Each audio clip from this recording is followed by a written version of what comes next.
जी महोदय, आप शुरू करें। इस पार्टी ने पिछले 10 साल में भ्रष्टाचार के सिवा और कुछ नहीं किया।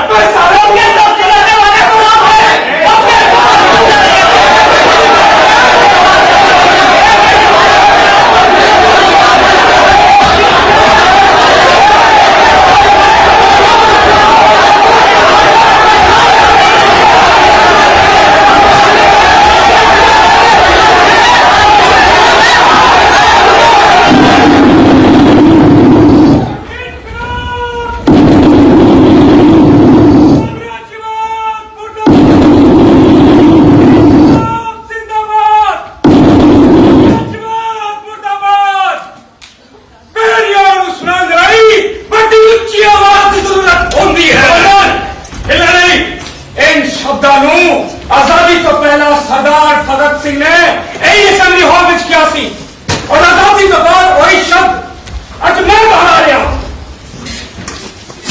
तुसी भगत सिंह नहीं जानते, तुसी स्वतंत्रता संग्राम का इतिहास नहीं पढ़ा। कहीं तुम उस भगत सिंह की बात तो नहीं कर रहे जिसे अंग्रेजों ने फांसी पर लटका दिया था, जो आतंकवाद के रास्ते से मुल्क को आजाद कराना चाहता था, हिंसा के सहारे राजसत्ता का दखल करना चाहता था। पर राम जी की कृपा से वो तो अहिंसा के रास्ते कब का पूरा हो गया।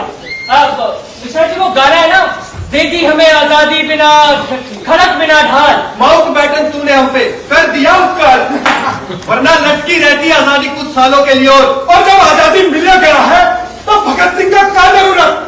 अब तो भैया चंद तंत्र आ गया है तो उसके समाजवाद का क्या जरूरत? अरे अब तक कब्बे का अप्रासंगिक हो गया है, इरेलीवेंट। और नहीं तो क्या, फिर इस पर्चे की क्या जरूरत? क्या लिखा है इसमें? जनता के प्रतिनिधियों से हमारा आग्रह है कि वो इस पार्लियामेंट के पाखंड को छोड़कर अपने अपने निर्वाचन क्षेत्रों को लौट जाए और जनता को शोषण और दमन के विरुद्ध क्रांति के लिए तैयार करें। पार्लियामेंट का बायकॉट, जनतंत्र पर अविश्वास, क्या है? आखिर तुम चाहते क्या हो? शहीदा वे सपने और पूरा करना। पूछते हो हमें बैठ कर झक मारे? अरे 70 साल से यही तो करता है पार्लियामेंट में बैठकर। एक लंबा प्रोसेस है भाई, पर टाइम तो लंबा करेगा ना। अरे हम अपना समाजवादी ढंग से पूरा कर रहा हूँ, हमारे वो मित्र राष्ट्रवादी ढंग से पूरा कर रहे हैं, और हमारे ही सेक्युलर मित्र अहिंसावादी ढंग से पूरा कर रहे हैं। अरे सबका रास्ता अलग अलग है पर मोटिव तो एक है। का सपने। सपने घर घर में 6G 7G वाईफाई पहुंचाने के सपने, उदारीकरण के नाम से देश नू फिर तो गुलाम बनाने के सपने, देश में बुलेट ट्रेन लाने के सपने, पैरा तले की जमीन नू खिंच कर लोका हवा विच लटकाउण के सपने, जगह जगह मंदिर मस्जिद बनवाने के सपने, आदमी नू आदमी के खिलाफ लड़ाकर उसके खून नाल वोटां दी फसलां उगाउण के सपने। तुम्हें क्या लगता है हमने कुछ नहीं किया? सरदार जी हमने भी विकास किया है। करा के अंदर बाजार पचौड़ के सपने और उसके पीछे पीछे पागलों की तरह दौड़ लगाने ते खंड विखंड हुंदे मूलियां दे सपने। क्या बकर बकर कर रहा है? साले मुझको तो तेरे सपने सपने कम सारा खुराफात ज्यादा नजर आता है। तुम्हारे बम के बारूदों से एनार्किज्म की खिल आ रही है, तुम्हारे आदर्श में हिंसा की भयानक प्रतिछाया दिख रही है। क्या बात है? कौन है तू? कहीं तो उग्रवादी तो नहीं, अराजकतावादी तो नहीं, तो आतंकवादी नहीं, मैं आतंकवादी नहीं हूं, मैं क्रांतिवादी। और क्रांति का मतलब आतंकवाद नहीं है। साडी क्रांति का विज्ञान न तो खून खराबा, न व्यक्तिगत द्वेष, न बम, न पिस्तौल। साडी क्रांति का इको ही अभिप्राय है अन्याय को आधारित मौजूदा व्यवस्था में बुनियादी बदलाव, आमूल परिवर्तन और एक ऐसे समाज की स्थापना जिस निचले वर्ग के लोगों को अधिकार सर माने हो। भगत सिंह के विचार है और जदों ये शब्द बंद होने में तो सत्ता तक हिल जाएगी। पर सरदार जी अब भला सत्ता कैसे हिलेगी? अब तो वतन आजाद है। शोषण से मुक्ति बिना आजादी का कोई अर्थ नहीं है। उन्ना की आजादी का अर्थ है नहीं सी कि लॉर्ड रीडिंग या इलिंग की जगह तेज बहादुर पुरुषोत्तम दास या ठाकुर दास को गद्दी पे बिठा देता जाए। वे तो बड़ी कसराज बातें करने लगा है। भगत सिंह इस बार न लेना काया भारतवासी दी, देशभक्ति दलाई अंच भी सदा मिलेगी फांसी दी। जय जनता दी गल करोगे तुसी रद्दार कहलाओगे, बम शम दी छड्डो, बादल का पकड़े जाओगे, निकला का कानून नया है, चुटकी बजाते बंद जाओगे, न्याय अदालत की मत पूछो, सीधा मुक्ति पाओगे। सत्य अहिंसा का शासन है, राम राम फिर आया है,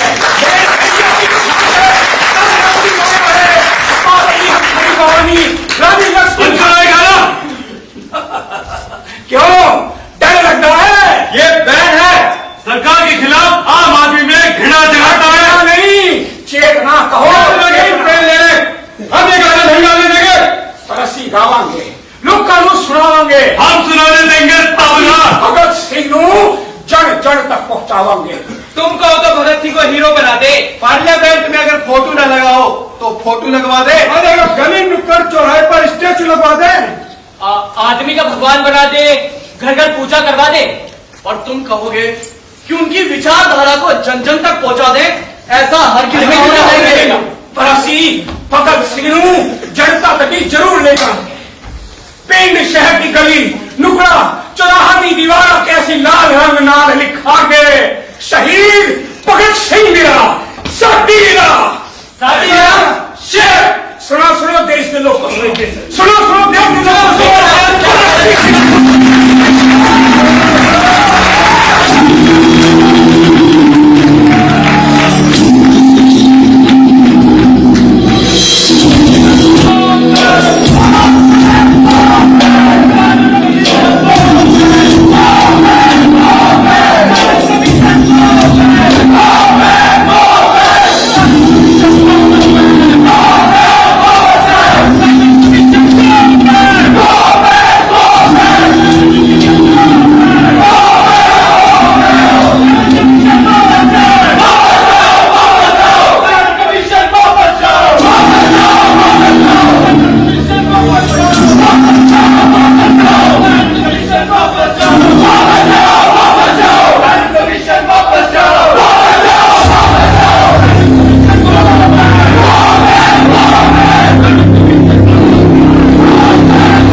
गवर्नमेंट को यही रिपोर्ट सबमिट करेगा। कमीशन का बॉर्ड कमीशन वापस जाओ, वापस जाओ, वापस जाओ, वापस जाओ। ब्रिटिश गवर्नमेंट ने साइमन कमीशन इंडियन पब्लिक के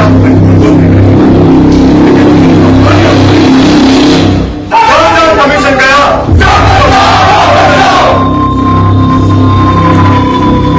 अखिल गोवर साइमन कमीशन को छावनी में बदल दिया, लेकिन सब फेल। पता नहीं ये कहां से निकल कर आ गए। इंडियन साइकोलॉजी का कुछ पता नहीं चलता मिस्टर सैंडर्स। हमने सोचा था ये लोग कम्युनल राइट्स में फंसे होंगे, कास्ट रिलीजन की पॉलिटिक्स में इन्वॉल्व हो गए, बट स्विंग कमीशन इंडिया क्या आया, ब्लडी सोए से चल गए। साइमन कमीशन वापस जाओ, वापस जाओ, वापस जाओ। साइमन कमीशन वापस जाओ, वापस जाओ, वापस जाओ। कमीशन बॉम्बे पहुंचा, गवर्नमेंट का नारा। Simon commission government, government, government. Commission Delhi पहुंचा। Simon commission government, government, government. सारे झंडे मद्रास में तो नंबर फायर करने तक किया गया। 3 प्रदर्शनकारी मारे गए। गौलकता में भी काफी तगड़ा मुठभेड़ हुआ। जवान इंडियंस नहीं।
आगे बढ़ने से। ये हम क्या कह रहे हैं? पुलिस की जालिमाना हरकत की मुखालफत में मुताहिरों को मुअत्तल कर दिया जाए। आज ये मेरा हुक्म है।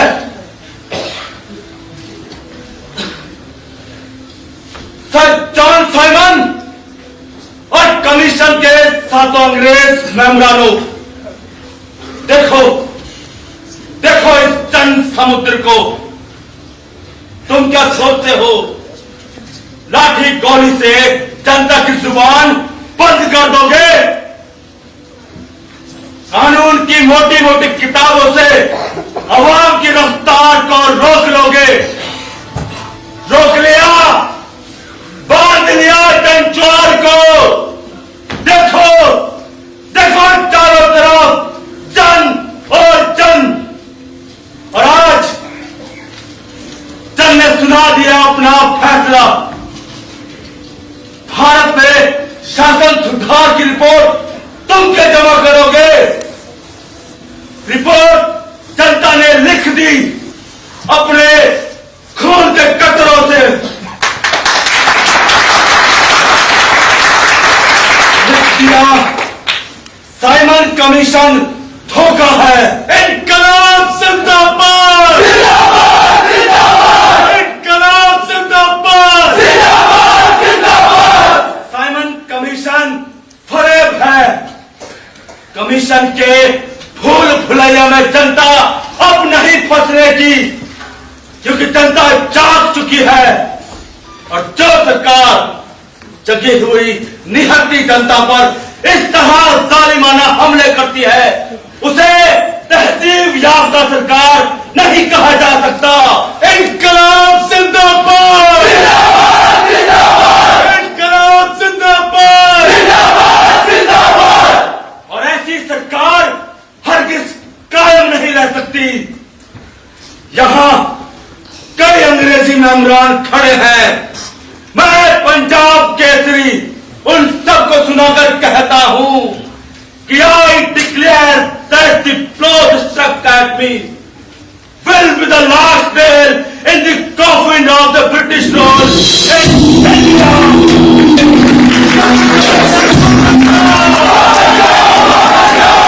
Commission no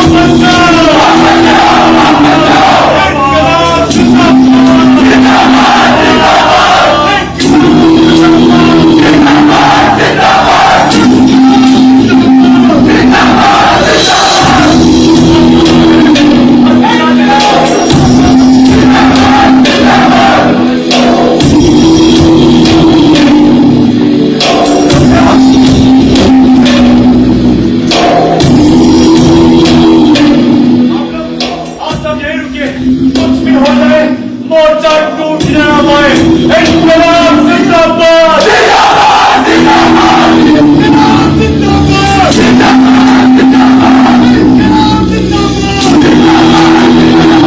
जिंदाबाद! इनकलाब जिंदाबाद!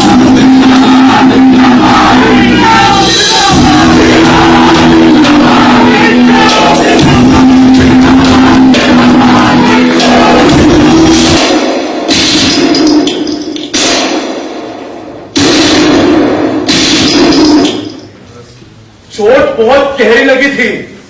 वो पुलिस वाला मेरे हाथ लग जाए, अभी गाली लगा दो साले को। लाला जी की मौत एक बहुत बड़ी क्षति है। ये लाला जी को मारा नहीं गया, खून हुआ है उनका। सारा लाहौर चिता के साथ धू कर चल रहा है। धधक यहां तक आ रही है और जला रही है अंदर बैठी प्रतिशोध की ज्वाला को। धधक में इतनी गर्मी है कि सारे जंगलों को जलाकर राख कर देगी। हमारे भी खून का असर देख लेना, जला देंगे जालिम का घर देख लेना। लेकिन क्यों? हमारा तो उनसे आइडियोलॉजिकल डिफरेंस था ना। आइडियोलॉजिकल डिफरेंस सिर्फ था राजगुरु, सिर्फ था। मतभेद जरूर था, पर थे तो वो हमारे बापू ही। जवान बेटों की मौजूदगी में कोई दुश्मन बाप पर प्रहार करे, उस प्रहार से बाप मर जाए, फिर भी बेटे का खून न उबले, बाप की मौत का बदला लेने का निश्चय ना करे, तो उन बेटों के लिए लालच के सिवा कोई और क्या कह सकता है? लाला जी की मौत एक व्यक्ति की मौत नहीं है, ये एक पूरे राष्ट्र का अपमान है। और इस अपमान का बदला हम जरूर लेंगे। मां कसम, मैं इस अपमान का बदला जरूर लूंगा। हाँ, हम इस खून का बदला खून से लेंगे। इस सरकार को एक ही बात समझ में आती है, खून का बदला खून। बसंती देवी ने नौजवानों को ललकारा है कि लाला जी की चिता की राख ठंडी होने से पहले ये देश इस राष्ट्रीय अपमान का जवाब चाहता है। जवाब मिलेगा राजगुरु, जरूर मिलेगा। चितरंजन दास ने कहा है, क्या देश में मानवता और जवानी अभी बाकी है? क्या नौजवानों की रगों का खून सफेद पड़ गया है? जब भारत मां के सपूतों के कलेजे काले पड़ गए हैं? नहीं पंडित जी, आता नहीं सहन करता ही। ये धरती जिस पर लाला जी के जख्मों के निशान अभी बाकी है, हमसे कुछ कह रही है। सुनिए पंडित जी क्या कह रही है।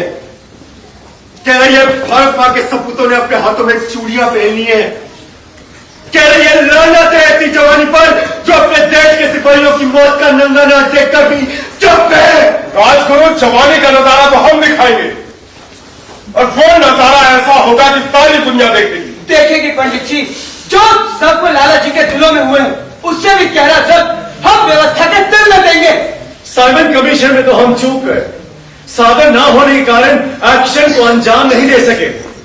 लेकिन यही सही वक्त है चोट करने का, जनता के क्रोध को शांत करके जनाधार को अपनी तरफ मोड़ लेने का। तो देर किस बात की? पंडित जी योजना बनाइए। धीरज धरो राजगुरु। लेकिन पंडित जी मारूंगा मैं ही। पहले निशाना तो ले लो।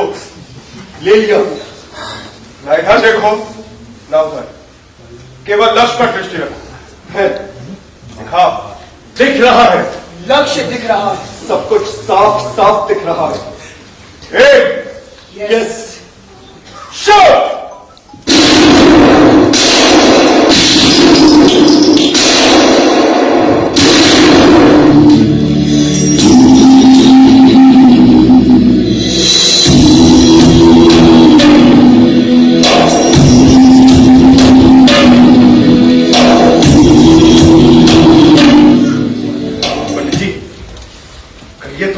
को अंदर जाकर ही ठीक किया आता हूं। ज्यादा बड़बड़ ना किया कर, अपनी जगह पे रह और इंतजार कर। जय गोपाल इशारा करेगा, 10 कॉर्ड आ रहे। हाँ, कॉडी है, ले। हो गया इशारा। हाँ, यही है।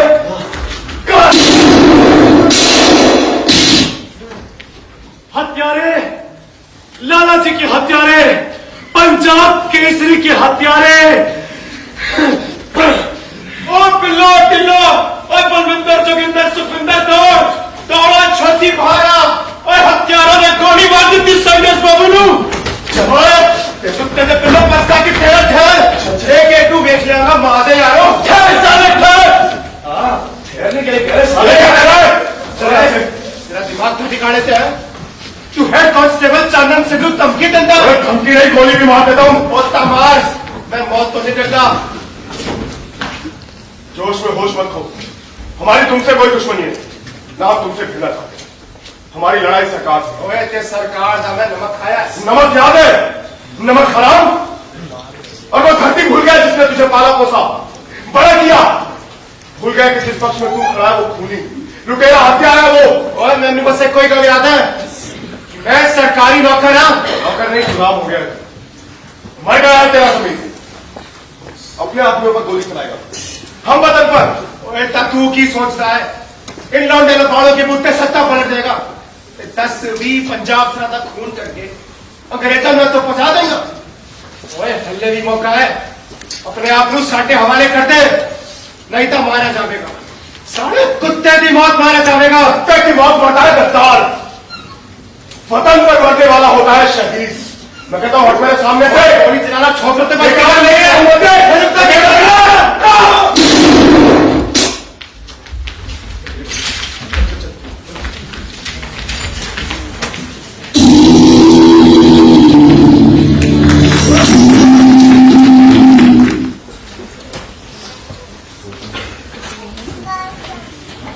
एक आदमी की हत्या का हमें खेद है, परंतु यह आदमी उस निर्दयी, नीच और अन्यायपूर्ण व्यवस्था का अंग था जिसे समाप्त कर देना आवश्यक था। इस आदमी की हत्या हिंदुस्तान में ब्रिटिश शासन के कारिंदे के रूप में की गई है। यह सरकार संसार की सबसे अत्याचारी सरकार है।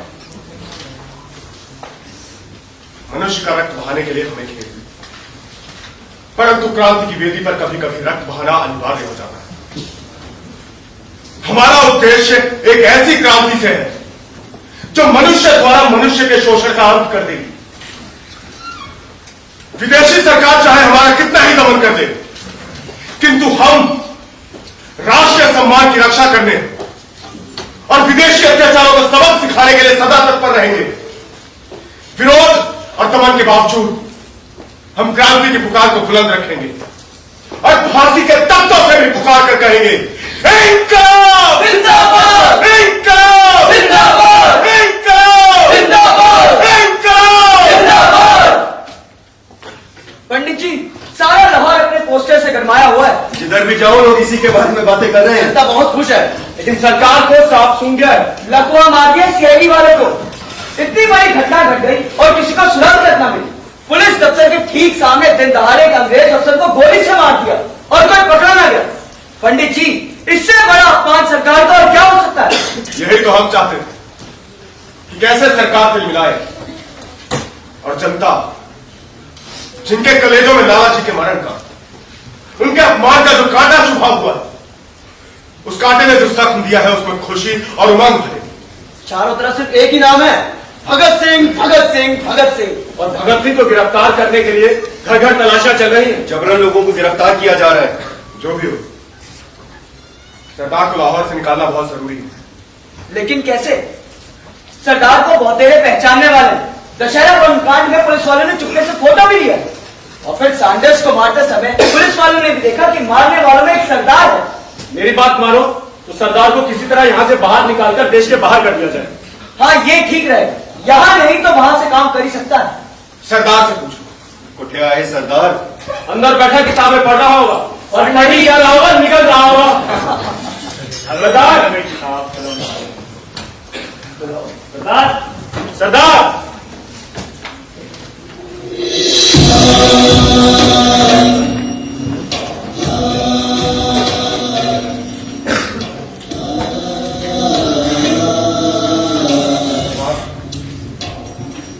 ये तुमने क्या किया? केश कटवा दिए सरदार। अपना कड़ा उतार दिया। कहाँ गए तुम्हारा कंधा? मैं तो शिक्षे की अंग अंग कटवाने की परंपरा का कायल हूं और अभी तो मैंने सिर्फ अपने केश ही कटवाए हैं। देखना, एक दिन इस देश के लिए अपनी गर्दन भी कटवाऊंगा। हम तूफानों से खेलेंगे, हम गर्दाबों को झेलेंगे, लबे दरिया डर डर कर हमें मरना नहीं आता। कमीशन कटेगी फिरंगियों की, लेकिन अभी हमें यह सोचना है कि साथियों को लाहौर से बाहर कैसे निकाला। आप बाहर निकलने की बात कर रहे हैं। ये हजरत तो सोते हुए पकड़े जाएंगे। आप चलते चलते सो जाते हैं। इनकी आंख लोगों में खुलेगी, हम ये पहले वालों से कहेंगे मैं सचमुच में पकड़ा गया हूं या कोई सपना देख रहा हूं। और जनाब आप, ये जनाब चांदनी रात में पार्क में चांद देखते हुए पकड़े जाएंगे और पकड़े जाने पर पुलिस वालों से कहेंगे पकड़ा गया तो कोई बात नहीं, लेकिन चांद तो देखो कितना सुंदर है। हाँ, और विजय और सरदार किसी सिनेमा घर में पकड़े जाएंगे और पुलिस वालों से कहेंगे तो पढ़ लिया तो की गल हो गई, कम से कम पिक्चर तक पूरी देख लेने ने खुद पंडित जी, आपके लिए तो दो रस्सों की जरूरत पड़ेगी, एक आपके गले के लिए और दूसरा आपके भारी भरकम पेट के लिए। वो फांसी पर जाने का शौक मुझे नहीं है, वो तुझे ही मुबारक हो। और ये रस्सा कस्सा ये तुम लोगों के गले के लिए है। अरे अपने पास तो जब तक ये बम तो बुखारा है, किसने मां का दूध पिया है आजाद को जिंदा गिरफ्तार कर ले जाए?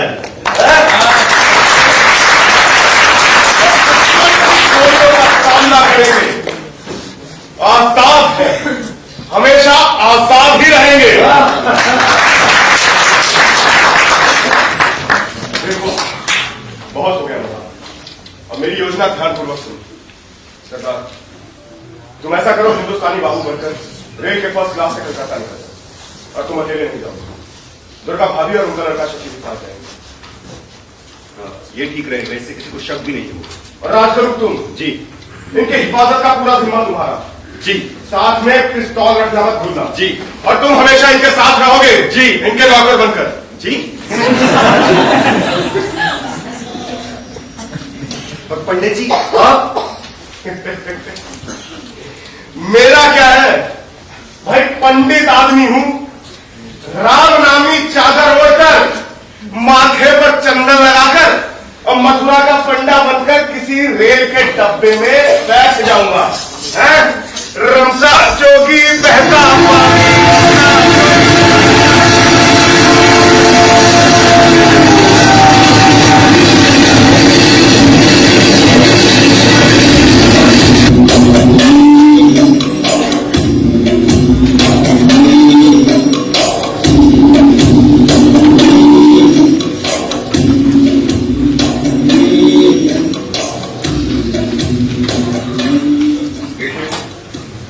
ये बात स्पष्ट है कि आंदोलन केवल कुछ मिडिल क्लास, दुकानदारों, ऑफिस के बाबुओं और विदेशों से पढ़कर आए बुद्धिजीवियों के बूते नहीं चल सकता।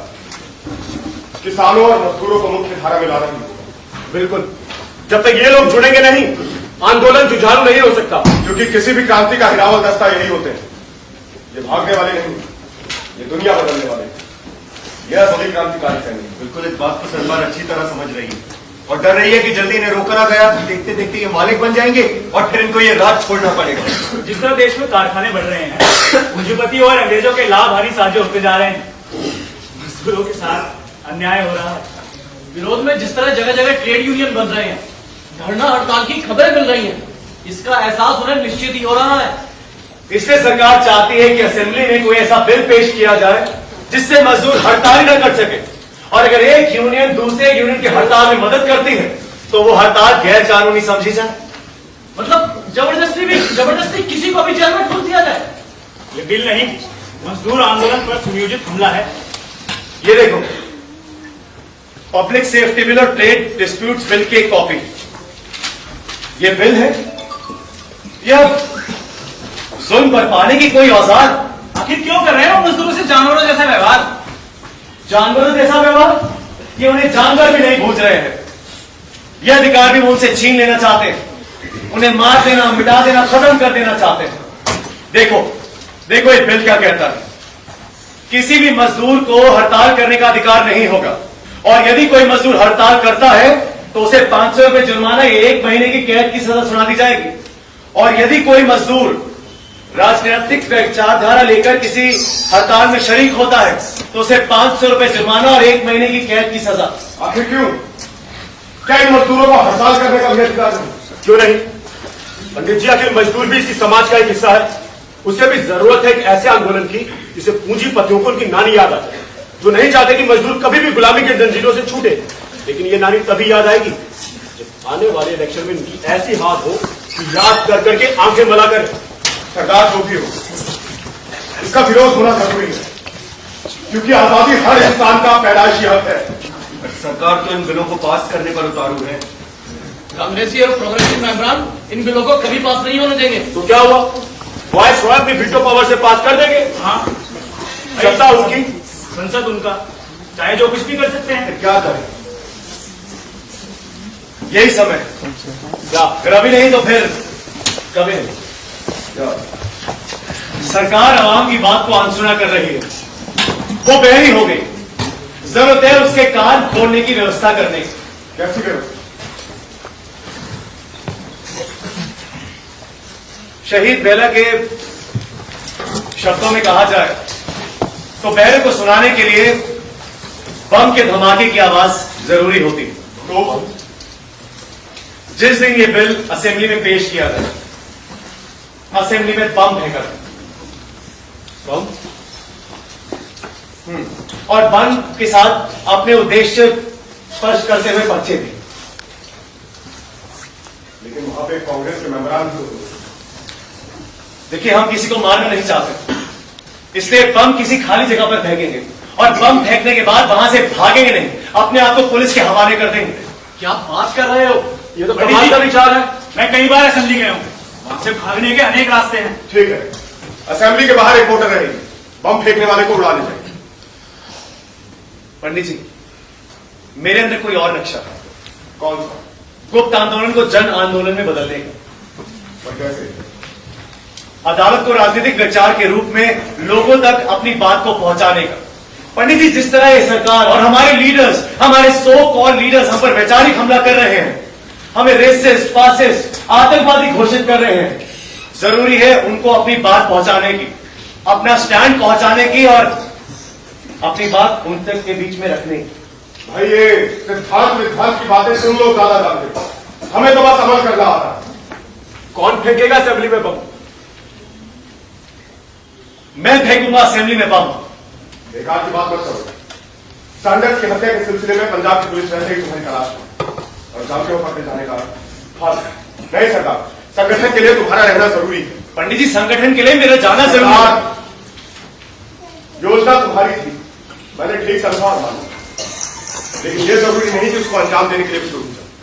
पंडित पार्टी जी, में और भी लोग वैचारिक रूप से विजय और बटुकेश्वर का काफी समझे इस काम के लिए वही बेहतर है।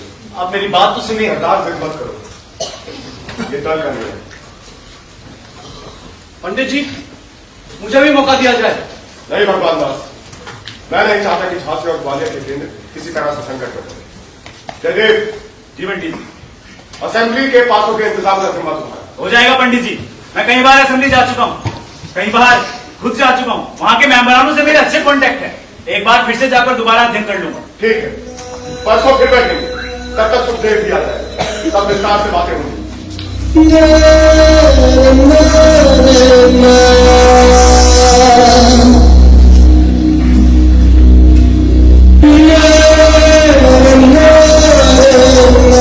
आखिर ये निर्णय हो कैसे गया? ये निर्णय पंडित जी ने लिया था सुखदेव। लेकिन इतिहास तुम्हें इस निर्णय के लिए कभी माफ नहीं करेगा। कहेगा कि तुम कायर, तुम डरपोक हो, मौत से डर गए हो। मैं मौत से नहीं डरता सुखदेव। फिर असेंबली में बम फेंकने के लिए जब तुम्हें जाना था तो निर्णय बदल कैसे गया? पंडित जी ने कहा कि संगठन के लिए मेरे पीछे रहना ज्यादा जरूरी है। अच्छा, तुम खुद को बचा रहे हो। तुम्हारे व्यक्तिगत मित्र की हैसियत से देख रहा हूं कि तुम अपने ही पांव में कुल्हाड़ी मार रहे हो।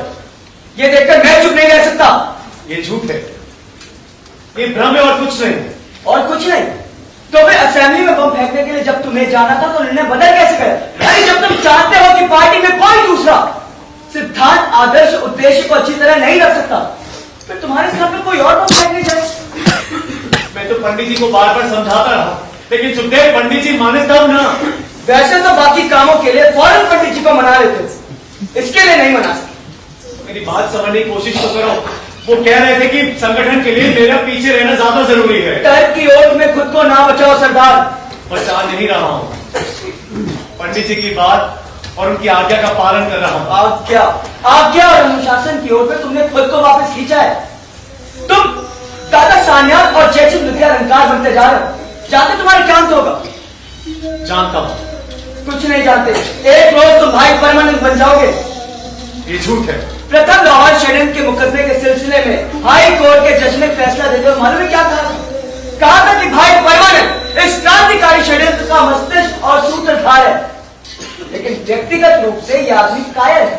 संकट के समय में दूसरों को आगे छोड़कर अपने प्राण बचाने की चेष्टा करता है। सुखदेव, तुम क्या जानो पंडित जी के मना कर देने के बाद मैं किस द्वंद से गुजर रहा हूं। अच्छा, तुम कहना चाहते हो कि शहीद बनने के सम्मान को तुम बलिदान दे रहे हो? अरे जाओ, ईमानदारी से अपने गिरवान में झांक कर देखो क्या सच है और क्या नहीं। बस सुखदेव, तुम मेरा अपमान कर रहे हो।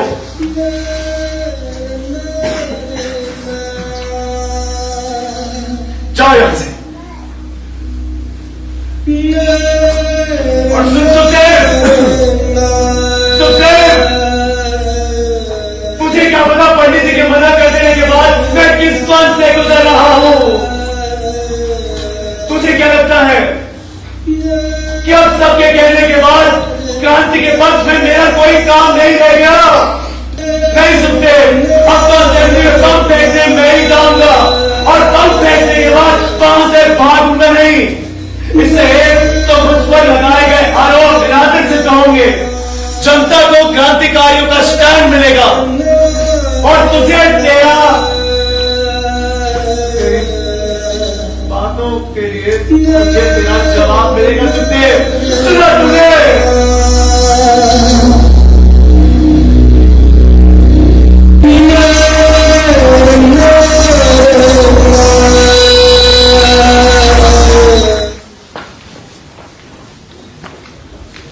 I am using my veto power to pass the Public Safety Bill and Trade Dispute Bill. इनकलाब जिंदाबाद। इनकलाब जिंदाबाद।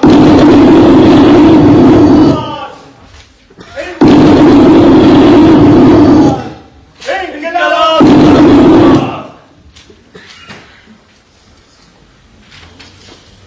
शहीद फ्रांसीसी क्रांतिकारी शहीद बेला के ये शब्द कि पैरों को सुनाने के लिए बड़ी ऊंची आवाज की जरूरत होती है, हमारे काम के औचित्य के साक्षी हैं। हम आज शासन सुधारों के नाम पर ब्रिटिश हुकूमत ने पिछले 10 साल में हमारा जो नुकसान किया है, हम उसकी बात नहीं करेंगे। ना ही एक कथित संसद द्वारा भारतीय कौम के माथे पर जो आरोप लगाए गए हैं, हम उसकी बात करेंगे। हम तो बस ये कहना चाहते हैं कि साइमन कमीशन द्वारा कुछ और सुधारों की उपेक्षा करना हड्डियों के बंटवारे की प्रतीक्षा करने के जैसा है, और उसके ऊपर ये पब्लिक सेफ्टी बिल और ट्रेड डिस्प्यूट्स जैसे दमनकारी बिल हम पर थोपना साफ कर देती है कि सरकार की सोच क्या है और हवा का रुख किस तरफ है। हमारी जनता के प्रतिनिधियों से प्रार्थना है कि पार्लियामेंट के पाखंड को छोड़कर वो अपने अपने निर्वाचन क्षेत्र में चले जाएं और लोगों को दमनकारी बिल और क्रांति के विरुद्ध उठा के आवाज उठाए। इनकलाब जिंदाबाद! इनकलाब जिंदाबाद! इनकलाब जिंदाबाद!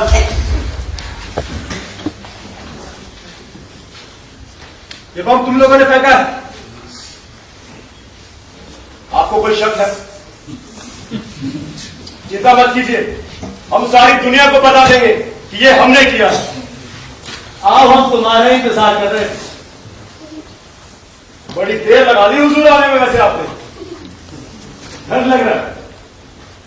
अगर तुम्हें मारना होता तो हम कब का मार चुके होते। हमारी लड़ाई अंग्रेजी व्यक्तियों से नहीं। हाँ, सर शूस्टर अगर डेस्क के नीचे ना छुपते ना तो उन पर जरूर गोली चलाते, क्योंकि वो असेंबली में ब्रिटिश शासन व्यवस्था के मुख्य प्रतिनिधि थे। सुनो साहब, ये सारे पर्चे बटोर लो, ये कल बाहर ना जाने पाए। नहीं जा पाएगा सर। एक भी पर्चा अखबार वालों के हाथ न लगने पाए। बाहर एक की तलाशी चल रही है सर। हम काज की खबर बाहर न जाना पाए। नहीं जा पाएगा सर। वो तारना बंद कर दो। Yes sir. इन्हें कोतवाली लिख दो।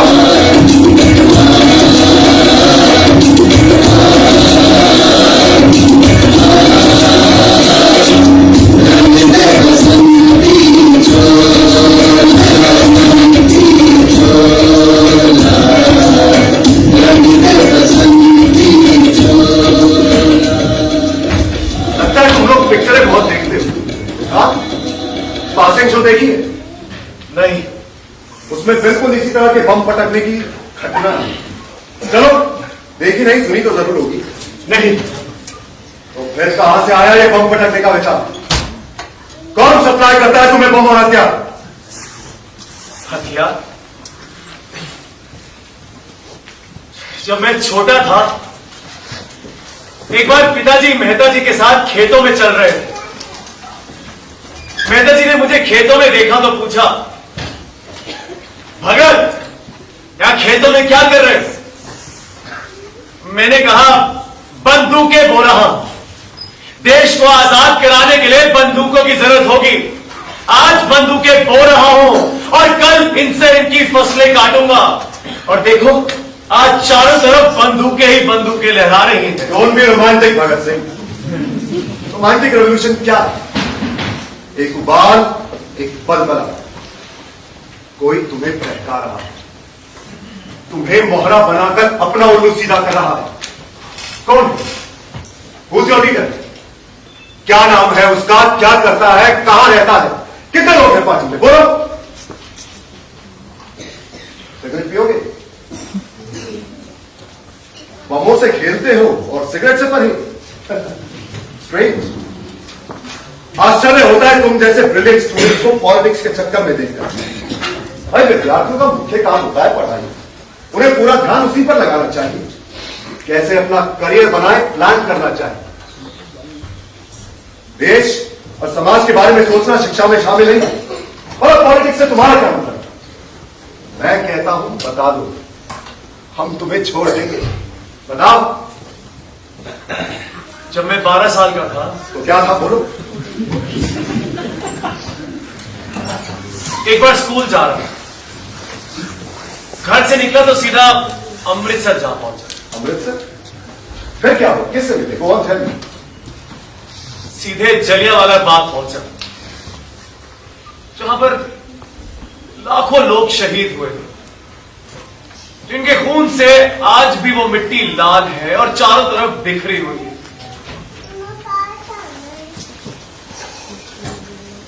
मैंने वो मिट्टी को अपने हाथों से उठाया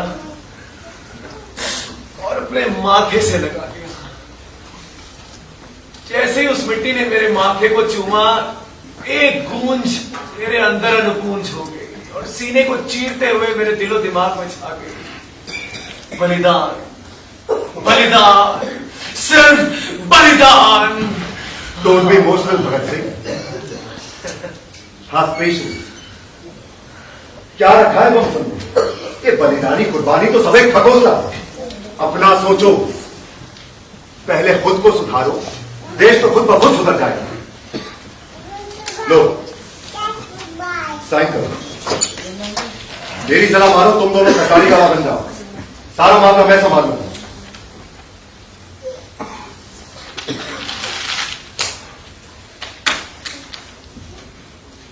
इसी तरह, बिल्कुल इसी तरह का तेवर था मेरा। आई लाइक इट, अच्छा लगता है देखकर। भाई जवानी की याद आ गई, लेकिन जवानी के लिए जीवन जरूरी है या बॉय? Cool down. लो साइन करो, साइन करो।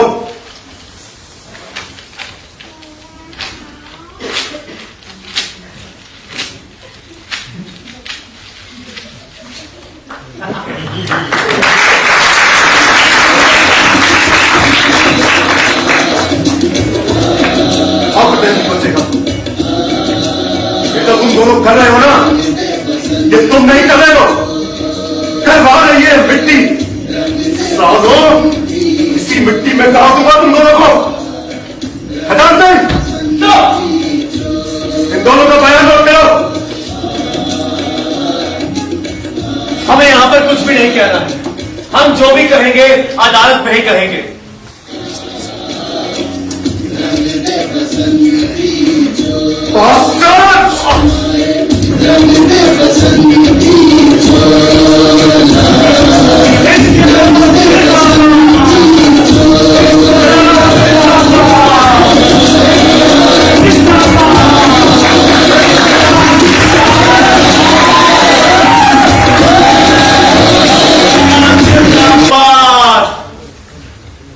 इंकलाब जिंदाबाद। दुनिया के मजदूर एक हो, दुनिया के मजदूर एक हो। इंकलाब जिंदाबाद, इंकलाब जिंदाबाद, जिंदाबाद जिंदाबाद। मिलॉर्ड, हम पर जो संगीन आरोप लगाए गए हैं, उसके मद्देनजर ये जरूरी है कि हम अपना रवैया स्पष्ट कर दें। मिलॉर्ड, हमने ये काम किसी व्यक्तिगत स्वार्थ या फिर विद्वेष की भावना से नहीं किया है।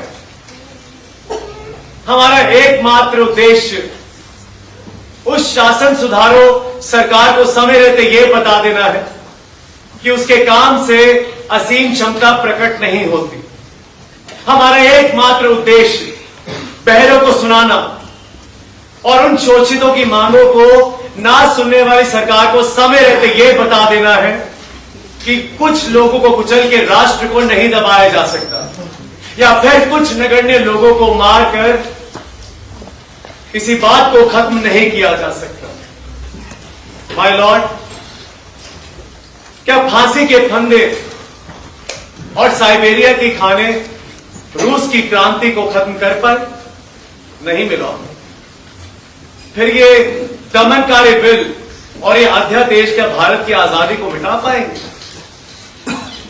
हरगिज नहीं, हरगिज नहीं मिलॉर्ड, कभी नहीं। क्रांति,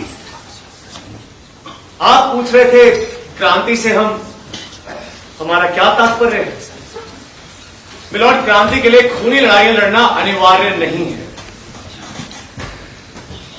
क्रांति बम और पिस्तौलों की शान पर तेज नहीं होती है मिलॉर्ड। इस समाज का एक बहुत अभिन्न अंग, मजदूर, जिसको आज पूरा का पूरा पिछाड़ दिया गया है और उनकी गाड़ी कमाई शोषक पूंजीपति हड़प ले जाते हैं। बड़े बड़े जगह और देशों में कपड़ा पहुंचाने वाला बुनकर आज अपने बच्चे और अपने परिवार के लिए पूरा वस्त्र नहीं पा रहा है। बड़े बड़े महल बनाने वाले लोहार, बढ़ई आज छोटे छोटे और गंदे बाड़ों में अपनी जीवन लीला समाप्त कर जाते हैं। और शोषक पूंजीपति छोटी छोटी बातों पर लाखों का बारह न्यारा कर जाते हैं। ये कब तक चलेगा मिलॉर्ड? इसका अंत करना ही पड़ेगा। जनरल डायर का ही देश ले लीजिए, उसकी बंदूक से ना जाने कितने लोगों को सरेआम सबके सामने निहत्थे मार दिया गया और गोली की सजा देने के बावजूद उसे लाखों का इनाम दे दिया गया। ये कहां का न्याय है? ये कौन सा न्याय है मिलॉर्ड? हम पर आरोप लगाया गया है कि हमने किसी की जान लेने की कोशिश की, जबकि हमारे बमों से 2-4 मामूली कुर्सियों को चोट पहुंची, उससे ज्यादा और कुछ नहीं। मिलॉर्ड, हम युद्धबंदी हैं, अतः हमारे साथ युद्धबंदी जैसा व्यवहार किया। इनकलाब जिंदाबाद! जिंदाबाद जिंदाबाद! इनकलाब जिंदाबाद! Order order order! दुनिया के मजदूर एक हो! एक हो एक हो! दुनिया के मजदूर एक हो! एक हो एक हो! Order order! एक हो! एक हो एक हो! दुनिया के मजदूर एक हो! एक हो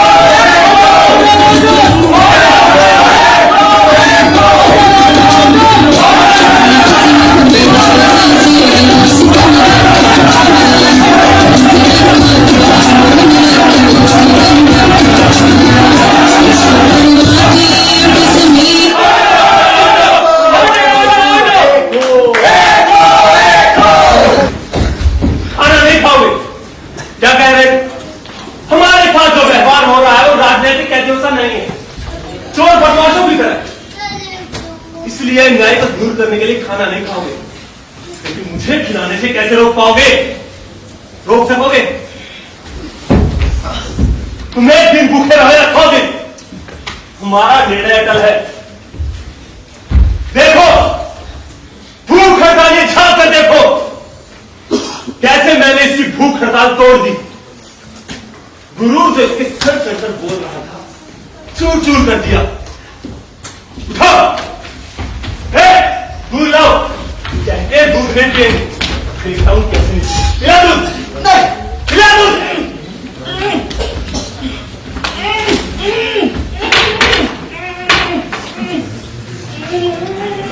बस बस ध्यान रहे, भूख हड़ताल से मरे नहीं, फीडिंग से भूख की ज्वाला इतनी बढ़ाओगे दिख जाए, टूट जाए, टुकड़े टुकड़े हो जाए। चलो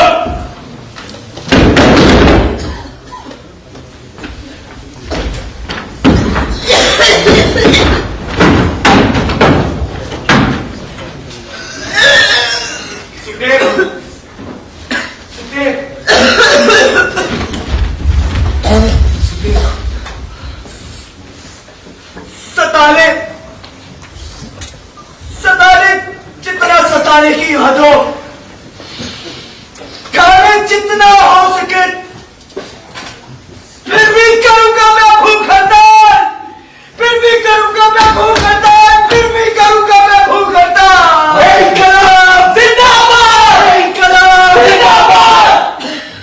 दिन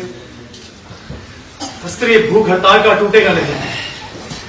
सत्ता वार करेगा सत्ता की छाती पर, और ये भूख हड़ताल तब तक चलती रहेगी जब तक हमारी मांगे पूरी नहीं हो जाती, जब तक हमें राजनीतिक कैदी का सम्मान नहीं दिया जाता, मशक्कत के नाम पर सम्मानहीन कामों को करने को मौका नहीं दिया जाता, पढ़ने के लिए किताबें और लिखने के लिए सामान की सुविधा नहीं मिल जाती। एक सैनिक पद हर एक कैदी को जब तक रोज दिया नहीं जाता, विश्राम करने की सुविधा नहीं मिल जाती, हर एक कैदी को, हर राजनीतिक कैदी को एक विशेष वोट नहीं मिल जाता, पहनने के लिए अच्छे कपड़े नहीं मिल जाते, जब तक ये मांगे पूरी नहीं हो जाती तब तक कोई समझौता नहीं, कोई वादा नहीं, कोई फैसला नहीं।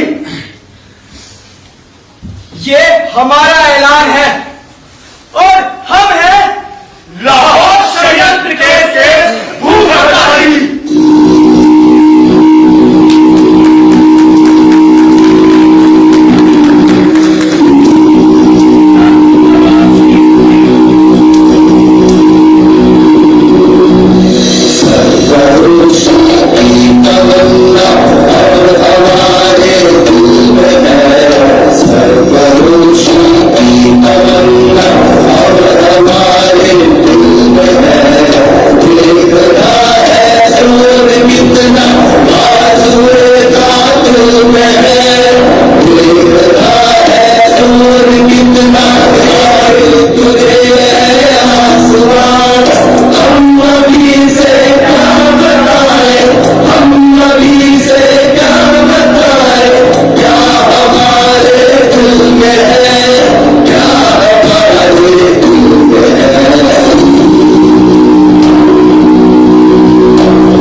सरकारी गवाह जय गोपाल हाजिर हो।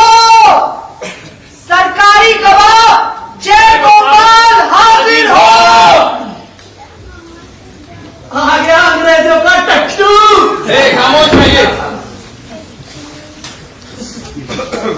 इस पर हाथ रखकर कसम खाइए कि जो कुछ कहेंगे हाथ क्या ले वही का मिलाए पिंजरे में ऑर्डर ऑर्डर, आप कार्रवाई शुरू करें।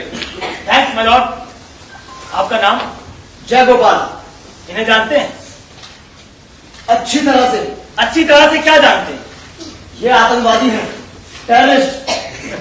दंगे और मारकाट में मुल्क में ये आतंकवाद फैलाना चाहते हैं। बगावत भी करना चाहते हैं। बिल्कुल, ये पहले गवर्नमेंट चलाना चाहते हैं, समांतर सरकार चलाना चाहते हैं। ये यू मीन पहला गवर्नमेंट? जी, ये हथियारों के सहारे देश का तख्ता पलट कर देना चाहते हैं माय लॉर्ड। तख्ता पलट देना चाहते हैं? जी माय लॉर्ड, पॉइंट नोट किया जाए। आप इन पर जो इल्जाम लगा रहे हैं इसका कोई सबूत है आपके पास? बिल्कुल। सैंडर्स की हत्या किसने की थी? सैंडर्स की हत्या? भगत सिंह, राजगुरु और चंद्रशेखर आजाद। और आप ये किस आधार पर कह रहे हैं? माय लॉर्ड, जगह हत्या हुई तो मैं वहां मौजूद था। आप? जी। आप वहां क्या कर रहे थे? मैं भी सेक्शन में शामिल था। आप कैसे शामिल हो गए इनकी बम पार्टी में? मैं क्या, कोई भी इनकी देशभक्ति की बातें, खून खौला देने वाली बातें, अंगार पैदा कर देने वाली बातें, क्रांतिकारी की तकरीर सुन ले तो कोई भी इनकी बम पार्टी ना हो। खैर मुझे क्या पता था कि इनके उसूल, आदर्श, सिद्धांत महज हाथी के दांत हैं। वास्तव में चोर, लुटेरे और हुल्लड़बाजों की पार्टी है। ऐसे क्या देश आजाद होगा? उल्टा और व्यवस्था फैल जाएगी। ऐसे तो फासिस्टों की ताकत बढ़ेगी। आपके क्या विचार हैं इस बारे में? किसके बारे में? क्रांति के बारे में। जय गोपाल। हाँ, जय गोपाल। जय गोपाल हमारे संगठन का सबसे ताकतवर आदमी था। सच्चा हीरा था, हीरा। लेकिन सोचता हूं 8-9 दिनों में पुलिस ने कैसा टॉर्चर कर दिया कि हीरा टूट के चकनाचूर हो गया। ये अदालत का कुछ नहीं, सिर्फ एक ढकोसला है। ऑब्जेक्शन माय लॉर्ड, ये तो अदालत की सरासर तौहीन है। ये अदालत एक ढकोसला है, इसके अलावा कुछ नहीं। मिलॉर्ड, हम इस अभियोग में किसी भी तरह भाग नहीं लेना चाहते, क्योंकि हमें लगता है यह अदालत ना तो न्याय पर आधारित है और ना ही कानूनी तौर पर स्थापित है। क्रांतिकारी अगर दाव और पिस्तौल का सहारा लेता है तो ये उसकी आवश्यकता में से पैदा होता है और आखिरी दाव के तौर पर होता है। जज साहब, हमारा ये मानना है कि अमन और कानून मनुष्य के लिए होते हैं, ना कि मनुष्य अमन और कानून के लिए। मिलॉर्ड, हम शाश्वत और वास्तविक शांति चाहते हैं। हम छूटी और दिखावटी शांति के समर्थक नहीं, जो बुजदिली से पैदा होती है और भाले बंदूकों के सहारे जीवित रहती है। मिलॉर्ड, हम वर्तमान ढांचे के सामाजिक, आर्थिक और राजनीतिक क्षेत्रों में क्रांतिकारी परिवर्तन लाने के पक्ष में हैं। जब तक ये सारा सामाजिक ढांचा बदला नहीं जाता और उसके स्थान पर एक समाजवादी समाज स्थापित नहीं हो जाता, हम महसूस करते हैं कि सारी दुनिया संकट में है। इसलिए मिलॉर्ड, हम चाहते हैं कि जैसे भी हो, जिस भी तरह से हो, देश में क्रांति लाई जाए और इसके लिए उठाया गया कोई भी कदम नैतिक तौर पर जायज है। सुन रहे हैं मिलॉर्ड, ये तो खुलेआम युद्ध की घोषणा है, व्यवस्था के खिलाफ खुला विद्रोह है। न्यायालय में सीधा कहा कहा है है हमारे लोग। मिलॉर्ड, ये लोग जब देखे तब एक ही नारा लगाते रहे, इनकलाब जिंदाबाद, जिंदाबाद, जिंदाबाद, इनकलाब जिंदाबाद, जिंदाबाद, जिंदाबाद। देख रहे हैं मिलॉर्ड, इसलिए अदालत का वक्त जाया ना करते हुए मैं आपसे गुजारिश करूंगा कि ऐसे सिर्फ राजद्रोहियों को सख्त से सख्त सजा दें, ताकि भविष्य में आने वाली कोई भी नस्ल हिंसा और दहशतगर्दी के रास्ते पर चलने की जुर्रत ना कर सके। मालूम, नादान है बेचारे, थोड़ी मुरब्बत कीजिएगा इनके साथ, चाहे तो माफी मांग लेंगे। बेचारे मुर्गा भी बन जाएंगे। अभी अभी स्कूल से निकले हैं, इनका अभ्यास छूटा नहीं है। इन्हें हथकड़ी पहना दो। The court is adjourned. जिंदाबाद, जिंदाबाद, जिंदाबाद, जिंदाबाद, जिंदाबाद, जिंदाबाद, जिंदाबाद, जिंदाबाद, जिंदाबाद,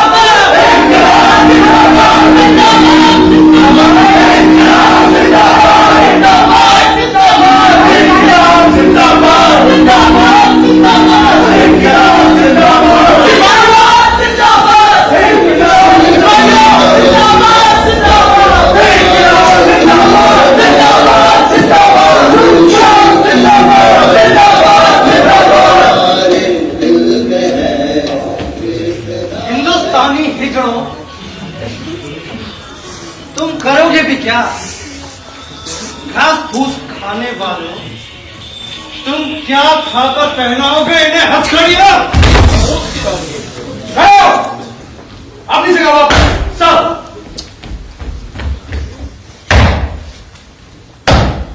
हथकड़ियां तो पहनाएंगे हमारे जबास पठान।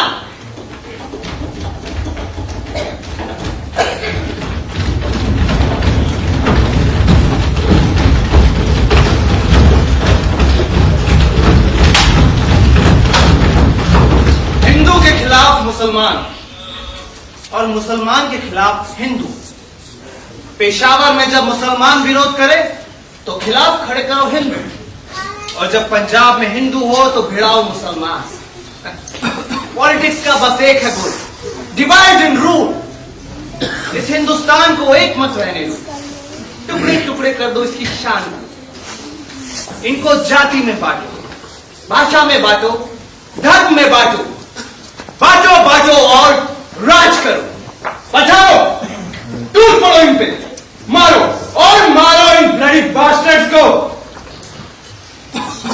जिंदाबाद, जिंदाबाद, जिंदाबाद, जिंदाबाद, जिंदाबाद।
कहीं गया है क्या? मियाँ की दौड़ मस्जिद तक। जनाब बड़े घर गए सवेरे से 5वीं मर्तबा। जो भी हो, कल का डिनर था बड़ा लाजवाब, जिंदगी भर याद रहेगा। याद तो आगरा के उस डिनर की भी खूब आती है सरदार। अच्छा, कुछ खास था क्या उस डिनर में? अरे बड़ा ही खास समझो। अच्छा, हमें भी बताओगे? क्यों सरदार, बता दे? अच्छा दे यार, बता दे यार, बता दे। अच्छा सुनो, काकोरी केस के साथियों को छुड़ाने के लिए जब हम लोग आगरा में थे, पैसे की बेहद तंगी थी। बर्तन की जगह मिट्टी के ठीकरे में खाना बनाना पड़ता था। और भाई खाने का मजा तो पकाने से आता है ना। वहां तो ऐसे ऐसे पाक शास्त्री थे जिन्हें यह भी नहीं पता था कि दाल में नमक के साथ हल्दी भी पड़ती है। आप लोग जानते हैं लखनऊ में नवाब किस तरह खाना खाते हैं? नहीं, मैं बता।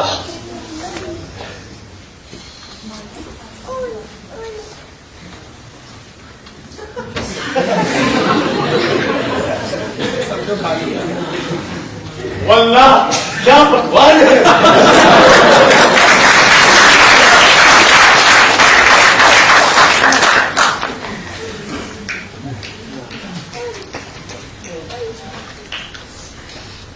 गया प्रसाद नजर नहीं आ रहा। बताया तो पेट खराब है। लगता है पेट कुछ ज्यादा ही खराब है। लगता है छोड़ो।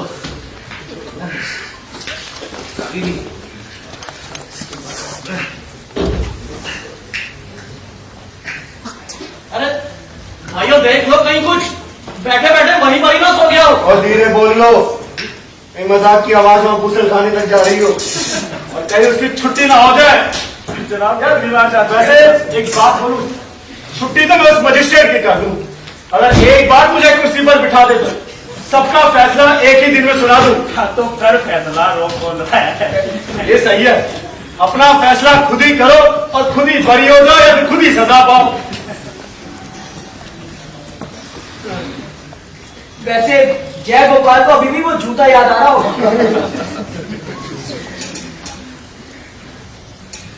एक बात बताओ, सजा के बारे में तुम्हारा क्या था? सजा के बारे में मैं बताऊं, विजय भैया को तो मुझे लगता है उम्र कैद खुद स्टेट करेगा। भैया ऐसा उम्र कैद ही दो सच में। और तुझे तुझे क्या मिलेगा? छोटा है ना, तुझे माफ किया। ऐसी गलती मत करो भाई। छोटा है मगर गांव गंभीर करता है। तुम भी कम नहीं हो, लड्डुओं के माफी बम बनाया तुमने। सबके बारे में बोल दिया। और सुखदेव, राजगुरु और मुझे हमें भी सजा सुना रहे। सच्चाई को स्वीकारते हुए डर लगता है हमें तब तक फांसी पर चढ़ाया जाए जब तक कि हम मर ना जाए। और इस बात को मैं जानता हूं, तुम जानते हो, फिर सच्चाई से मुंह क्यों फेरते हो? ये तो इस देश प्रेम के लिए मिलने वाला सबसे बड़ा सौभाग्य है और हम खुश हैं कि हम इस सौभाग्य को पाने जा रहे हैं। और तुम्हें क्या लगता है हमें मारकर वो इस देश में चैन की नींद सो सकेंगे? वो हमें तो मार सकते हैं लेकिन हमारे विचारों को नहीं कुचल सकेंगे। मुझे मारने के बाद मेरे विचार ब्रिटिश हुकूमत के सर पर तब तक अभिशाप की तरह मंडराते रहेंगे जब तक कि वो इस देश से भाग नहीं जाते। ब्रिटिश हुकूमत के लिए मरा हुआ भगत सिंह जीवित भगत सिंह से ज्यादा खतरनाक होगा।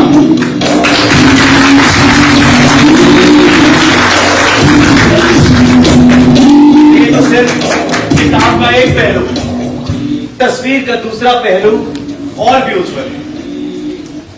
हमें फांसी हो जाने के बाद हमारे क्रांति की खुशबू इस पूरे देश में फैल जाएगी जो नौजवानों को मदहोश कर देगी और यही खुशबू उन्हें ताकत देगी और ब्रिटिश साम्राज्यवादियों को इस देश से उठाकर बाहर फेंक देगी।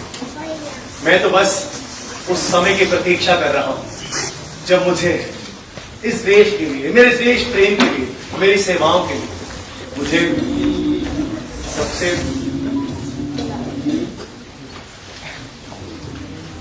ट्रिब्यूनल का फैसला आ गया। ठीक से बैठ जाओ भाई, अदालत का फैसला है। एक बड़ी अदालत आ गई।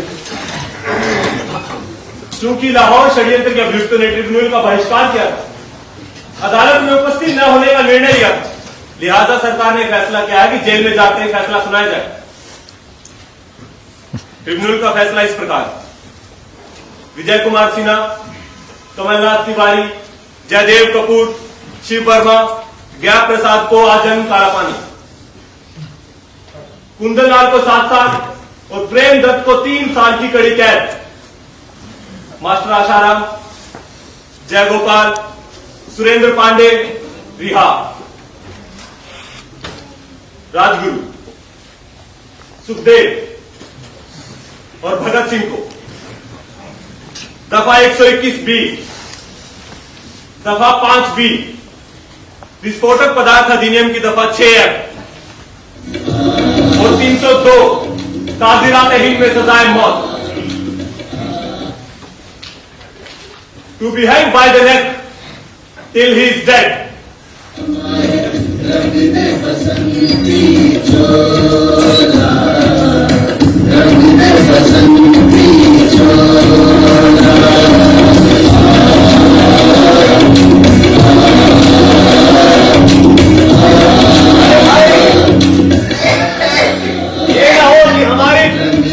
सजा टल जाए और हमें देश के लिए बलिदान होने का वो सुनहरा अवसर ही प्राप्त हो।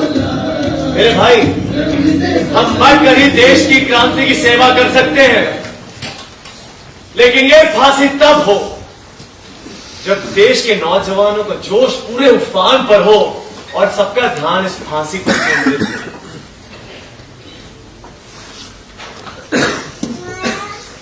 देखो, बलिदान के पथ पर चलते समय मैंने अपने मन में ही सोच लिया था कि अगर मैं अपना जीवन देकर भी इस देश के कोने कोने तक इनकलाब जिंदाबाद का नारा पहुंचा पाऊं, तो मुझे लगेगा कि मैंने जिंदगी में कुछ पा लिया। आज इस फांसी की काल कोठरी में लोहे के मोटे मोटे शिकंजों के पीछे भी मैं करोड़ों देशवासियों की हुंकार सुन रहा हूं और इनकलाब जिंदाबाद नारे की हुंकार उन करोड़ों देशवासियों के कंठ से वो हुंकार मैं सुन सकता हूं। देखो, मैं तो कुछ दिन में ये सारे झंझटों को छोड़कर चला जाऊं, लेकिन तुम्हें क्रांति के पथ पर चलते जाना है, हारना नहीं है, पस्त नहीं पड़ना। और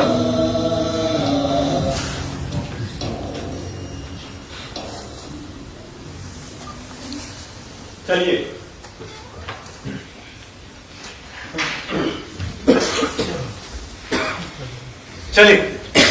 सरदार भाई यारो, वो जाते जाते चक्की पे पा जाओ यारो, आ जाओ यारो, वो आ जाओ।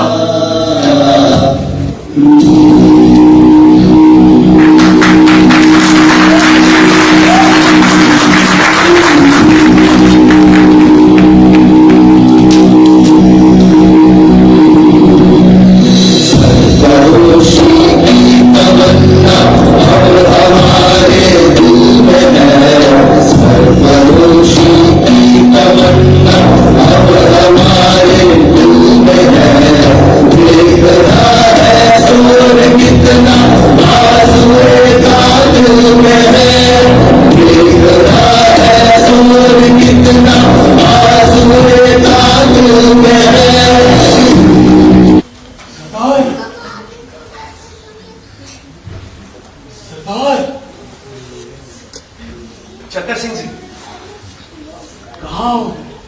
सपने देख रहे हो?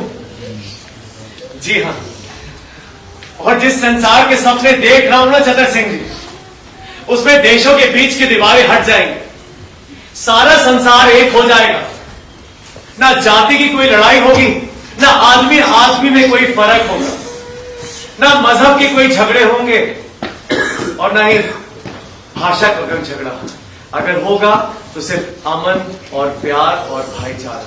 और आप देख रहे हैं चंद्र सिंह जी, ऐसा वक्त एक दिन जरूर आएगा, मुझे यकीन है ऐसा वक्त एक दिन जरूर आएगा। सरदार, तुम्हारे घर वाले आए हैं। दादाजी,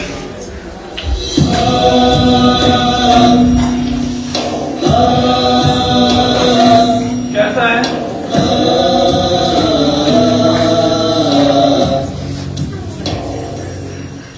आओ ना, आओ ना। दादाजी, एकदम भला चंगा। देखो, आप कहते थे ना, ओ जी, सेहत से एवरेज ही होनी चाहिए। यहां पर आके तंदुरुस्ती कुछ ज्यादा ही बन गई है। सरकारी लाठियां बेहद कम मिली हो, लेकिन सरकारी रोटियां जम के तोड़ी हैं। मुझे तो एक बात का डर है, कहीं सरकार मुझे देख के डर ना लग जाए, कहीं उनको ऐसा ना लग जाए कि फांसी का फंदा कमजोर ना पड़ जाए सरदार के लिए। नहीं,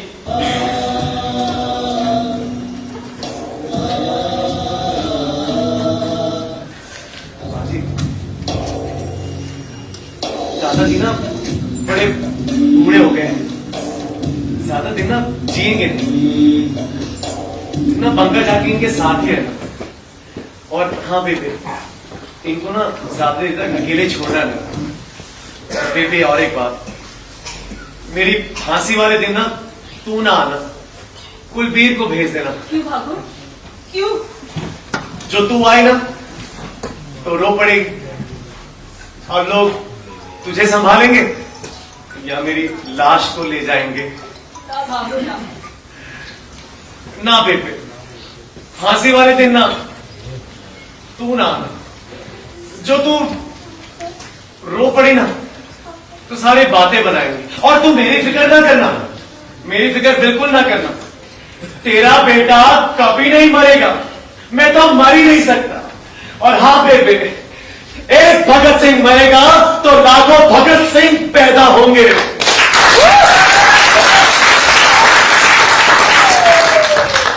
तू ना आना। पता है, जो तू रो पड़ी ना, ये लोग कहेंगे, ओ वो देखो ओए भगत दी मां रो रही है, ओए भगत दी मां रो रही। तू भगत सिंह है ना, तो मैं भी भगत सिंह की मां हूं। उसने अपना कलेजा निकालकर मुल्क पर कुर्बान कर दिया। उसे इतना कमजोर समझता है कि बेहोश हो जाएगी। ये तो खुशी के आंसू हैं।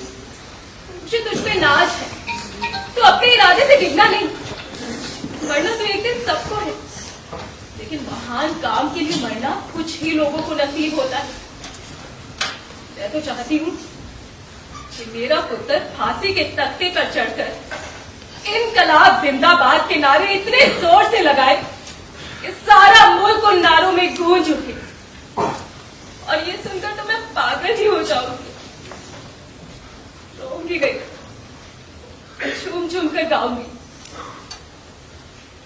भाई की शादी में बहनें घोड़ी गाती है ना, देखना तेरी शादी में लाहौर की गलियों में, पंजाब के गांव में, मुल्क के कोने कोने में लोग गाएंगे। मुल्क के कोने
ओए रोना नहीं, रोना नहीं।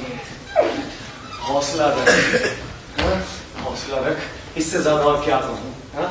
हौसला रख।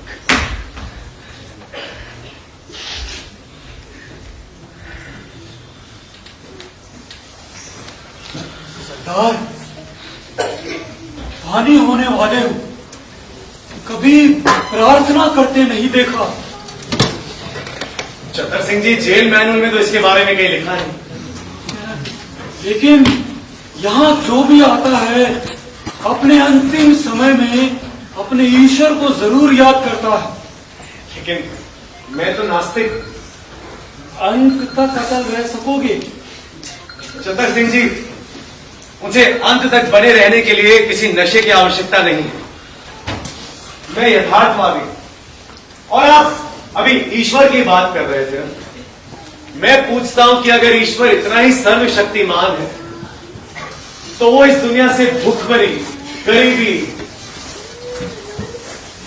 इन सबको खत्म क्यों नहीं कर देते? और ये बात भी सच है कि आज तक धर्म ने एक दूसरे को, लोगों को एक दूसरे से अलग ही किया। और धर्म के नाम पर जितना रक्तपात धर्म के ठेकेदारों ने किया है, शायद ही और किसी ने इतना खून बहाया हो। चतर सिंह जी, मेरे लिए तो जो एक दूसरे को अलग करे, एक दूसरे के बारे में घृणा फैलाए, प्यार की जगह नफरत फैलाए, वो मेरा भगवान और धर्म कभी नहीं हो सकता। मेरे लिए तो एक आदमी दूसरे आदमी से करीब लेकर आए, सुख, शांति और समृद्धि हमारे देश में लेकर आए, वही मेरा असली धर्म है। अगर एक बात मैं कहूं तो ये धरती और हिंदुस्तान की पावन धरती मेरा धर्म है, और इस पर रहने वाला हर व्यक्ति मेरा भगवान है।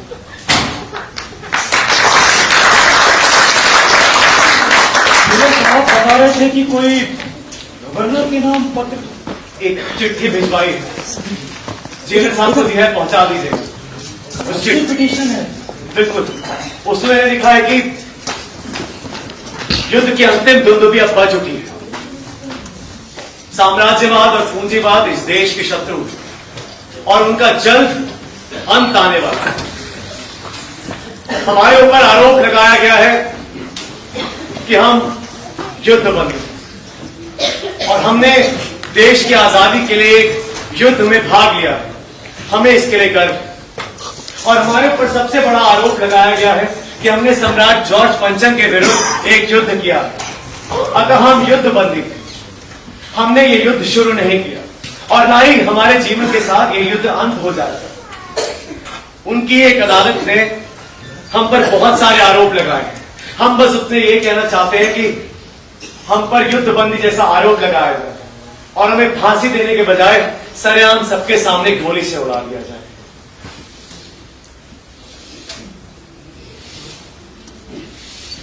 हे बेटे, आओ। सरदार, आप इसे बेबे क्यों कहते हैं? बेबे तो माँ को कहते हैं। चतर सिंह जी, मेरे जीवन में दो लोगों को ही बेबे कहने का हक मिला। एक मेरे बचपन की माँ को और दूसरी मेरी जमादार माँ को। दोनों ही बेबे है मेरे लिए। आपकी कोई और खास इच्छा है तो बताइए, कि मैं पूरा कराने की कोशिश करूंगा। बस एक इच्छा इसे पूरी कर दीजिए। जी बताइए। मैं बेबे के हाथ से रोटी खाना चाहता हूँ। ठीक है, कल ही मैं आपकी माँ को बुलाकर आपके लिए कुछ खाना। नहीं नहीं, किसी को बुलाने की क्या जरूरत है? बेबे तो ये रही आपके सामने। क्या कह रहे हैं सरदार जी?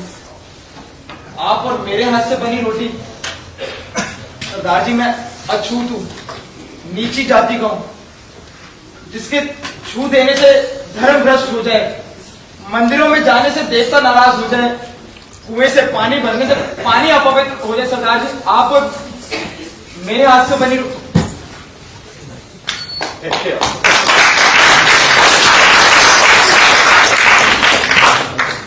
माँ जिन हाथों से बच्चे को रोटी खिलाती है ना, उसी हाथों से उसका मल भी साफ करती है। कुत्ता हमारी रसोई में घूम फिर सकता है, घर पर कहीं पर भी बैठ सकता है, लेकिन एक आदमी अगर दूसरे आदमी से मिल जाए तो उसका धर्म भ्रष्ट हो जाता है। कितना कमजोर है इधर। अब जल्दी करो, पोटली खोलो और रोटी खिलाओ, बड़ी जोरों की भूख लगी। आओ। सुनो, अभी और इसी पर सारे कैदियों को अपनी अपनी बैरकों में बंद कर दो। लेकिन कैदियों को तो शाम को बंद करते हैं, अभी तो दोपहर भी नहीं ढली। जितना कहा जाए उतना ही करो। Yes sir.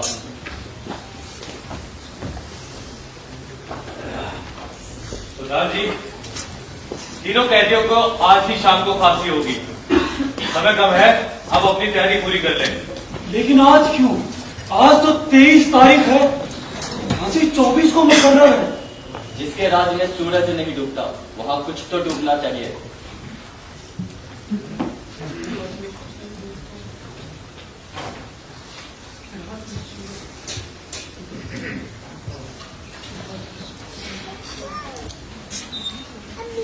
सरदार, तुम्हारी जिंदगी के कुछ ही घंटे बाकी हैं कि मैं एक धार्मिक सिख होने के नाते अपना कर्तव्य समझकर तुम्हारे पास आया हूं। हुक्म कीजिए चतर सिंह जी। अगर इस जीवन के बाद एक दूसरा नया जीवन मिलेगा, मैं तुम्हारे पिता की उम्र का हूं, मेरी एक बात मान लो। सिर्फ एक दरख्वास्त है जी। अपने अंतिम समय में तुम वाहे गुरु का नाम लो, गुरुवाणी का पाठ करो। ये लो, तुम्हारे लिए गुटखा लाया हूं। चतर सिंह जी, यदि आप कुछ समय पहले मेरे पास आते तो मैं आपकी बात मान लेता, लेकिन अगर मैंने आपकी बात मानी तो लोग मेरे ऊपर कई सवाल उठाएंगे।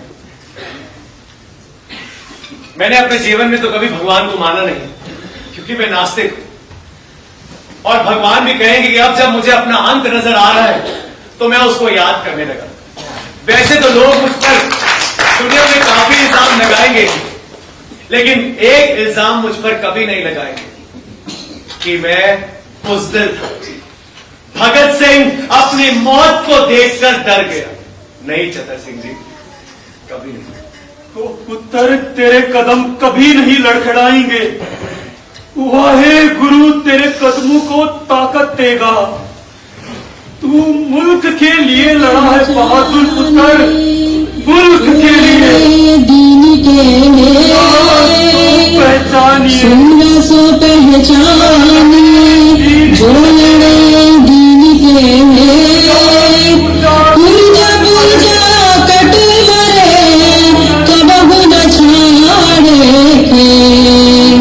पुरजा पुरजा कट मरे, कबहु न छाड़े के। सुन सो पहचानी, जो लड़े दीन के। पुरजा पुरजा कट फांसी लगाने का हुक्म आ गया है, आप तैयार हो जाए। एक मिनट। एक क्रांतिकारी दूसरे क्रांतिकारी से मिल रहा है।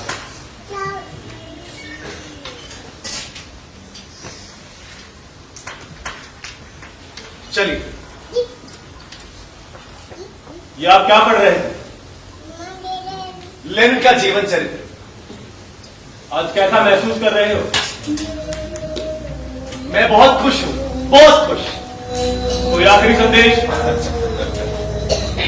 इनकलाब जिंदाबाद! इनकलाब जिंदाबाद! जिंदाबाद जिंदाबाद! इनकलाब जिंदाबाद!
इनकलाब जिंदाबाद। मजिस्ट्रेट साहब, उससे पहले एक बात बताना चाहते हैं। हम अपने पूरे विश्वास के साथ ये कहते हैं कि क्रांतिकारी जीवन के शुरुआती चंद दिनों के सिवाय न तो हम आतंकवादी थे और न हैं।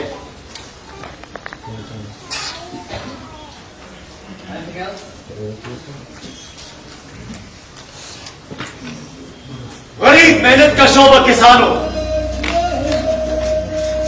आप जिस भी धर्म, देश या राज्य के क्यों ना हो, सारी बातों को छोड़कर एक हो जाएं। आपके असली दुश्मन शोषित पूंजीपति हैं। सब लोग एक हो जाएं और सरकार की ताकत को अपने हाथ में लेने का प्रयत्न करें। इन सब से आपका कोई नुकसान नहीं होगा, लेकिन एक दिन आपकी बेड़ियां टूट जाएंगी और आप सबको आर्थिक आजादी मिलेगी। दुनिया के मजदूर एक हो, दुनिया के मजदूर एक हो। उठो और वर्तमान व्यवस्था के विरुद्ध बगावत खड़ी कर दो। सामाजिक आंदोलन से क्रांति पैदा कर दो तथा राजनीतिक और आर्थिक क्रांति के लिए अपनी कमर कस लो। तुम ही वास्तविक शक्ति हो। सोलहवें शेरों जागो, उठो और बगावत खड़ी कर दो। इनकलाब जिंदाबाद, जिंदाबाद जिंदाबाद, इनकलाब जिंदाबाद, जिंदाबाद जिंदाबाद।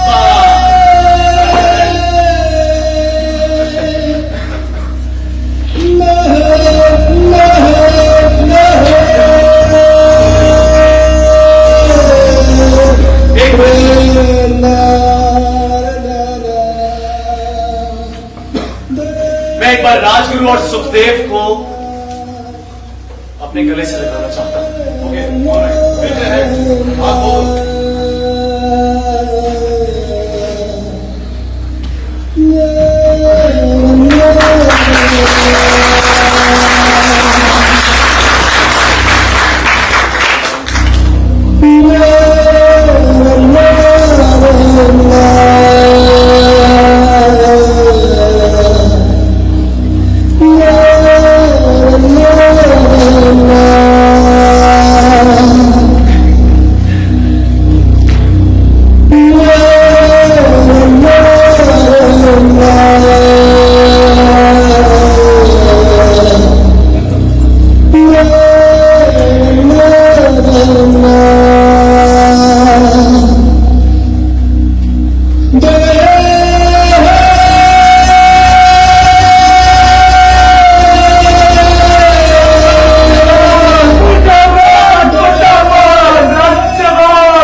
विचारधारा ਨੂੰ परखेंगे और एक असली समाज के सृजन नाल मेहनतकश और ईमानदार लोग इकट्ठा हो। बहुत जल्द अंतिम युद्ध की तुमतुमी बजेगी और फैसला हो जाएगा।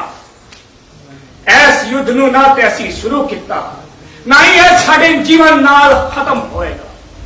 ऐ उदों तक चलता रहेगा जदों तक कि मनुष्य का और एक राष्ट्रवाद दूसरे राष्ट्र का शोषण समाप्त नहीं हो जाता। जदों तक होती रहेगी हत्या, लूट, बलात्कार, राजनीति, धर्म और जाति के नाम अत्याचार, तब तक चलता रहेगा ये युद्ध।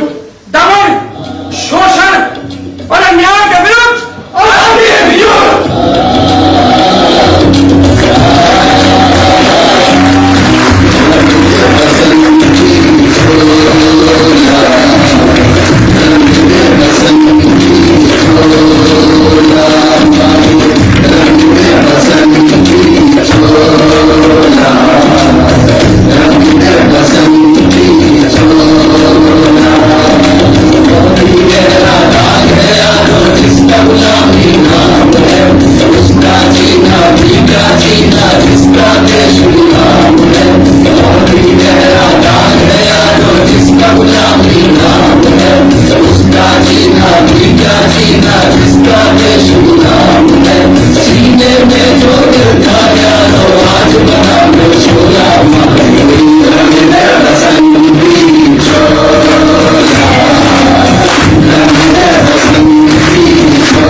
नमस्कार दोस्तों, ये था अस्मिता थिएटर ग्रुप का नाटक पगड़ी संभाल जट्टा।